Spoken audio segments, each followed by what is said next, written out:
This is Las Vegas Real Estate Now with local real estate expert Harvey Blankfeld. I want to talk a little bit about where I've been the last few weeks. My wife Helene and I it's been kind of one of our bucket list trips we've been planning for many, many years now, and this year we finally got to do it. We went to France. We went to the southern part of France in the area called Provence, and we stayed in a little town called Saint-Rémy, which was just wonderful, amazing to just live that lifestyle for a week. And we took cooking lessons from two separate chefs. We actually went. This was really exciting and most unique. We went on a truffle hunt with truffle dogs, which was really cool. And it's so fun. This guy over there has learned how to essentially farm truffles, which is unheard of, guys. It's a new technology. It's a new industry, I would say, that's going to start to evolve over time. And it requires a great deal of patience because he's planting hundreds and hundreds and hundreds of trees with the hope of getting maybe 20% yield and ultimately being able to sell truffles all around the world.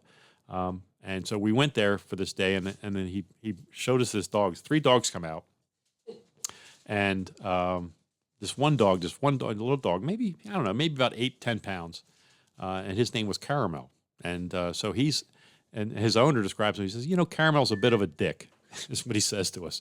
And I'm like, and I know I can say this on the radio because we're describing a dog. And this dog there's 3 dogs, and he's kind of like, he's just off on his own, doing his own little thing, and he's sniffing around the ground.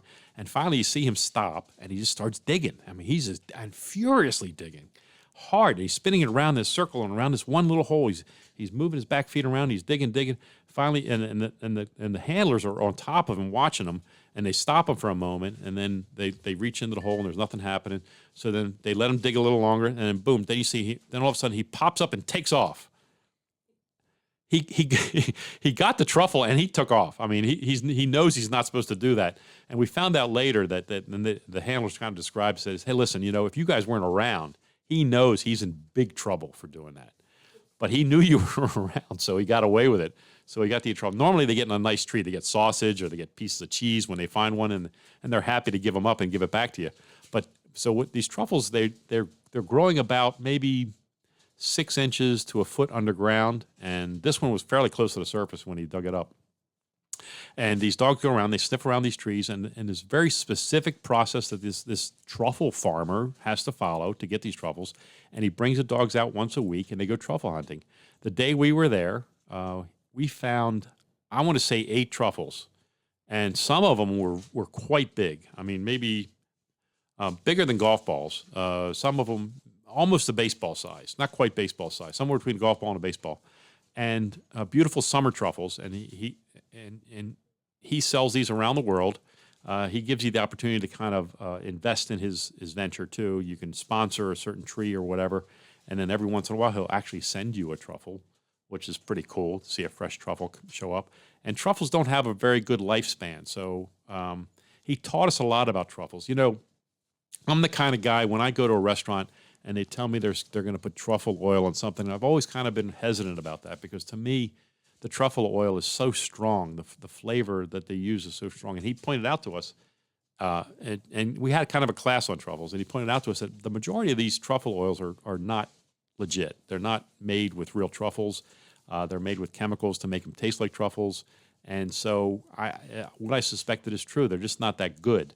But when you put fresh truffles on a piece of toast with a little bit of butter and salt, oh my goodness! And as he said, you just need a little bit of fat, a little bit of salt with your truffle, and then it's amazing. And it was truly amazing, and a great experience and a unique experience. We went with our friends, and they were able to make these arrangements, and I highly recommend it. If you ever get the opportunity to go on a truffle hunt in Provence, by all means, do it.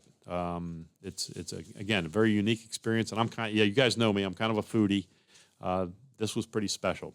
We also did some other things. We cooked. We had a couple of opportunities to cook with some chefs. We made a roast duck breast.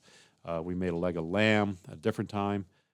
We made this wonderful thing called caviar de aubergine, which is eggplant. And what they do is they roast an eggplant and gets really soft, get nice and soft. They peel it open, and then they put roasted garlic inside there with fresh herbs and olive oil. and then you just make it like a dip. It was delicious. One of the best things we had. Then we also had like a wonderful petit pois velouté, or pea soup, I'll say. And then they made a wonderful flourless chocolate cake. I mean, all kinds of very simple things. The funny thing there was you'd expect some elaborate things. Everything was very simple. It was just beautiful, fresh produce, and wonderful. And the markets, that's the thing that really gets me. And I took a lot of pictures, and I took more pictures of the markets than anything else, I think.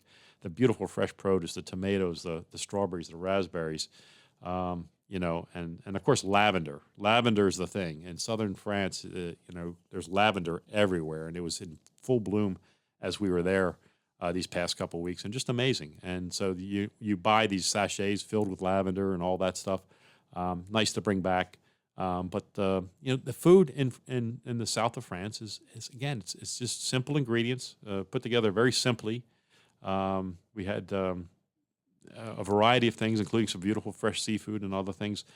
So I highly recommend it to you. If you ever get the opportunity to go to the southern part of France and Provence, do that. The second week we spent in Paris, which was really cool.